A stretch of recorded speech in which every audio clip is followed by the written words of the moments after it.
இங்க அரசு அதிகாரிகள் எடுத்துக்கிட்டோம்னு வையேன், இங்க 1000 மூட்டை நெல்லு கொள்முதல் செய்யப்பட்டிருக்குன்னு ஒரு பக்கம் சொல்றாங்க. இன்னொரு பக்கம் அரசு அதிகாரிகள் என்ன சொல்றாங்கன்னா 800 மூட்டை செஞ்சிருக்குன்னு சொல்றாங்க. இங்க கணக்கே தப்பா இருக்கா? இன்னொரு பக்கம் துறை சார்ந்த அமைச்சர் கிட்ட கேட்டா அவர் என்ன சொல்றாரு, கொஞ்சோண்டு முளைச்சிருக்கு, இதெல்லாம் ஒரு விஷயமா அப்படின்னு கேட்கிறாரு. இப்ப லேசா திடீரென்று பெய்த மழை இப்ப லேசா முளைப்புக்கு இவ்வளவு சத்தம் போடுகின்றார்கள். லேசா முளைத்ததுக்கு இவ்வளவு முளைத்ததுக்கு. இந்த பக்கம் துணை முதலமைச்சர் என்ன சொல்றாரு, எதுவுமே இல்லையே, எல்லாமே ப்ராப்பரா கொள்முதல் பண்ணியாச்சு, இது அபாண்டமான பொய்ங்கிறாரு. இதெல்லாம் கூட மன்னிச்சிடலாம்.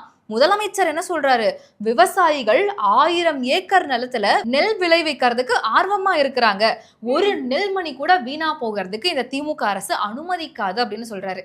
மக்களை பார்த்தா முட்டாளா தெரியுதா என்ன?